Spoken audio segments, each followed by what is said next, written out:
ሰላም እንደምን አላችሁ ተመልካቾቼ እኔ እግዚአብሔር ይመስገን በጣም ደህና ነኝ። ዛሬ ይዤላችሁ የቀረብኩት ለመክሰስ የሚሆን በኦቨን የሚበስል ቆንጆ ብስኩት ወይም ክራከርስ እንዴት አድርጌ ቤት እንደማዘጋጅ የሚያሳይ ቪዲዮ ነው። እንደምትወዱት ተስፋ አድርጋለሁ። አብራችሁኝ ቆዩ። ለመስራት የሚያስፈልጉኝ ግብአቶች 1 ኩባያ ከግማሽ የፍርኖ ዱቄት፣ ግማሽ ኩባያ ሞቅ ያለ ውሃ፣ ሩብ ኩባያ ዘይት፣ 2 የሻይ ማንኪያ ደረቅ እርሾ፣ 1 የሻይ ማንኪያ ቤኪንግ ፓውደር፣ ሩብ የሻይ ማንኪያ ጨው እና 1 የሻይ ማንኪያ ስኳር ናቸው።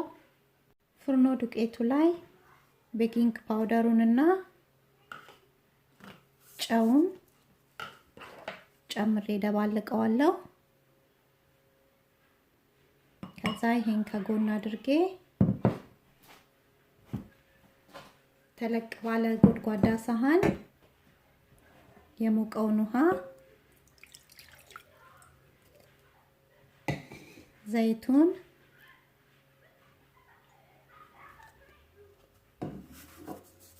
ስኳሩንና እርሾውን ጨምሬ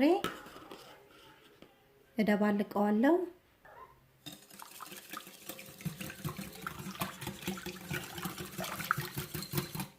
ከዛም ለ10 ደቂቃ የሚሆን ኩፍ እንዲልልኝ አስቀምጠዋለሁ። አሁን የፍርኖ ዱቄቱን ጨምረዋለሁ።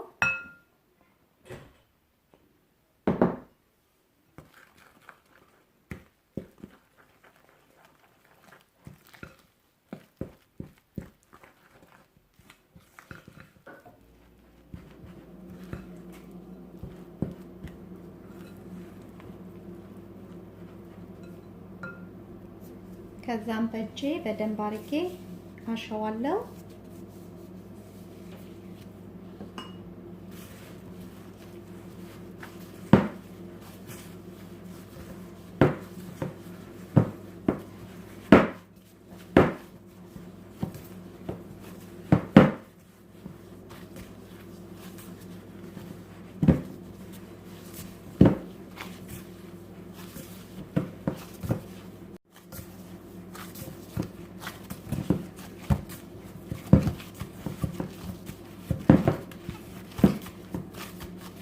እሺ እንዲህ በደንብ ካሸሁ በኋላ አሁን ሸፍኜ ለ1 ሰዓት የሚሆን አስቀምጠዋለሁ።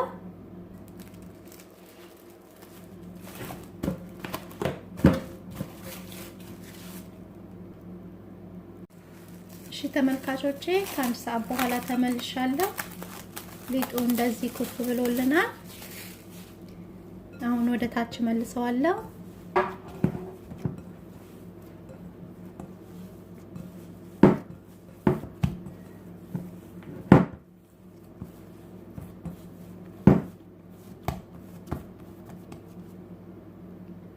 ከዛም ዱቄት እንዲነሰንስና ሊጡን ዳምጠዋለሁ።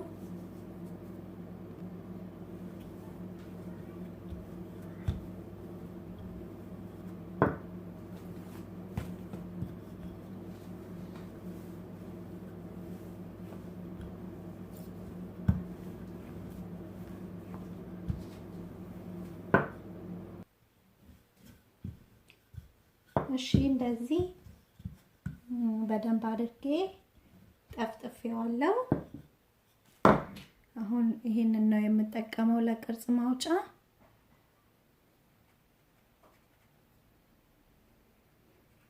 እና እቤት ያላችሁን የፈለጋችሁትን አይነት ቅርጽ ማውጣት ትችላላችሁ።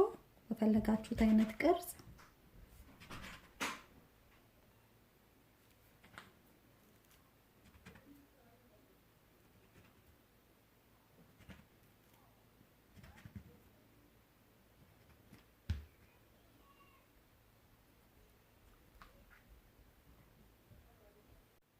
ከዛም ወደ መጋገርበት እቃ አዘዋውራቸዋለሁ። እንዲህ ሳሳ ያለ ነው የሚሆኑት።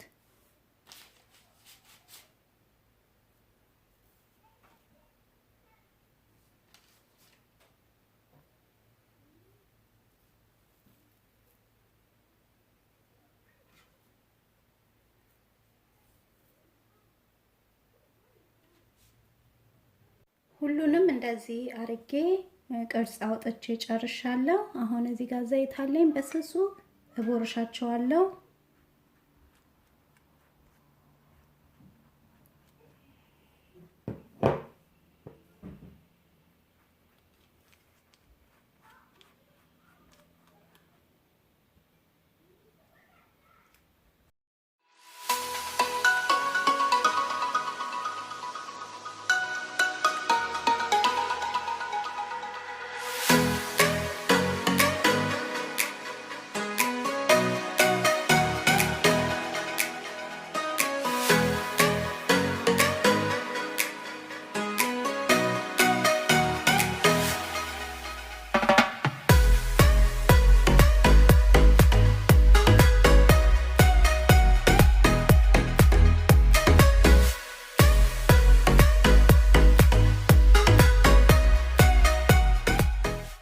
ሁሉንም ከቦረሽኳቸው በኋላ እዚህ ጋር ሲሶልት አለኝ ደቃቅ ያልሆነው ጨው ነው።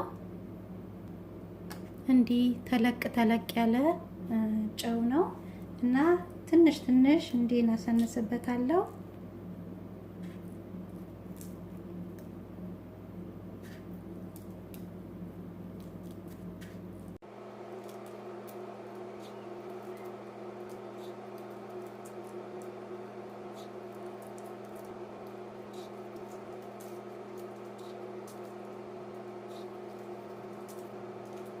እንዲህ አዘጋጅቼ ጨርሻለሁ። ኦቨኑን በ325 ዲግሪ አሙቀዋለሁ። ኦቨን አስገባዋለሁ። እሺ ተመልካቾቼ በ325 ዲግሪ ለ30 ደቂቃ አብስዬው እንዲህ ቆንጆ ሆኖ በስሎልኛል። አሁን አወጣዋለሁ። ይሄንን ይመስላል እንግዲህ ተመልካቾቼ፣ ለልጆችም ለአዋቂዎችም የሚሆን በጣም ቆንጆ መክሰስ ነው። እናንተ ሞክሩት፣ ትወዱታላችሁ። አስተያየታችሁንም ጻፉልኝ። ሰብስክራይብ ያላደረጋችሁም ሰብስክራይብ በማድረግ የደውል ምልክቷንም በመጫን አዳዲስ ቪዲዮዎችን ስሰራ በቶሎ ወደ እናንተ ይደርሷችኋል።